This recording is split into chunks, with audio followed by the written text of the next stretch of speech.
യുക്രൈന് എതിരായ സംഘർഷം ഇപ്പോഴും തുടരുന്ന സാഹചര്യത്തിൽ റഷ്യക്കെതിരെ ഉപരോധം കൂടുതൽ ശക്തമാക്കുകയാണ് യൂറോപ്യൻ യൂണിയൻ. റഷ്യയിൽ നിന്ന് ഏതെങ്കിലും രാജ്യം എണ്ണ ഇറക്കുമതി ചെയ്യുന്നുണ്ടെങ്കിൽ പരമാവധി $47.6 കൊടുക്കാവൂ എന്നാണ് അവരുടെ വാണിംഗ്. അതിന് മുകളിലായി വില നൽകിയാൽ ആ രാജ്യങ്ങൾക്കും തങ്ങൾ ഉപരോധം ഏർപ്പെടുത്തുമെന്നാണ് യൂറോപ്യൻ യൂണിയന്റെ ഭീഷണി. റഷ്യയെ സാമ്പത്തികമായി കൂടുതൽ ഞെരുക്കുകയാണ് ഇതിലൂടെ യൂറോപ്യൻ രാജ്യങ്ങൾ ലക്ഷ്യം വെക്കുന്നത്. നേരത്തെ ബാരലിന് $80 ആയിരുന്ന സമയത്താണ് റഷ്യൻ എണ്ണക്ക് $60 വിലപരിധിയായി യൂറോപ്യൻ യൂണിയൻ നിശ്ചയിച്ചത്. എന്നാൽ ഇപ്പോൾ രാജ്യാന്തര വില ശരാശരി $65 ആയപ്പോൾ യൂറോപ്യൻ യൂണിയൻ ഇത് $47.6 വില വെട്ടിക്കുറച്ചിരിക്കുകയാണ്. യൂറോപ്യൻ കമ്പനികളുടെ ഇൻഷുറൻസ് പരിരക്ഷ എടുത്തിട്ടുള്ള ഓയിൽ ടാങ്കറുകൾക്കും ഈ ഉപരോധം ബാധകമാണ്. ഇവയും പുതിയ പരിധിയിൽ കവിഞ്ഞ വിലക്ക് എണ്ണ നീക്കം ചെയ്യാൻ പാടില്ല. റഷ്യൻ എണ്ണ ടാങ്കറുകൾക്കും ഇതേ ഉപരോധം ഉണ്ട്. എന്നാൽ റഷ്യൻ എണ്ണയ്ക്ക് വില കുറയുന്നത് ഇന്ത്യയെ സംബന്ധിച്ച് നോക്കിയാൽ അത് വലിയൊരു നേട്ടമാണ്. റഷ്യയിൽ നിന്നും കുറഞ്ഞ വിലയ്ക്ക് എണ്ണ ഇറക്കുമതി ചെയ്യുന്നതിന് ഇത് ഗുണം ചെയ്യും. കഴിഞ്ഞ 2 വർഷമായി ഇന്ത്യയുടെ എണ്ണ ഇറക്കുമതിയിൽ 35% റഷ്യയിൽ നിന്നായിരുന്നു. ഇന്ത്യ ഏറ്റവും അധികം ക്രൂഡ് ഓയിൽ ഇപ്പോൾ വാങ്ങുന്നതും റഷ്യയിൽ നിന്നാണ്. 38 മുതൽ 40% വരെ ക്രൂഡ് ഓയിലാണ് ഇങ്ങനെ വാങ്ങുന്നത്. റഷ്യൻ എണ്ണ കമ്പനിയായ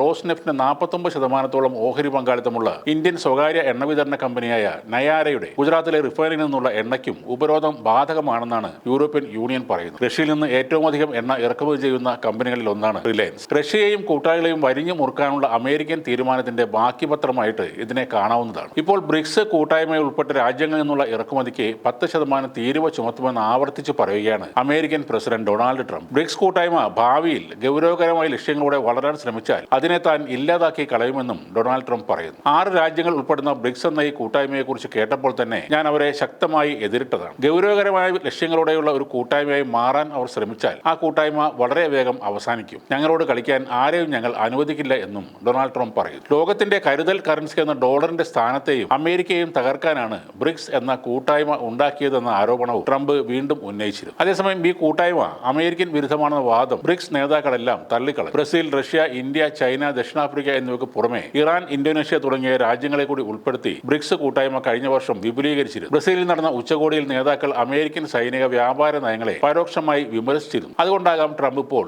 ബ്രിക്സിനെതിരെ ശക്തമായി തിരിയുന്നത് എന്നാണ് കണക്കുകൂട്ടുന്നത്.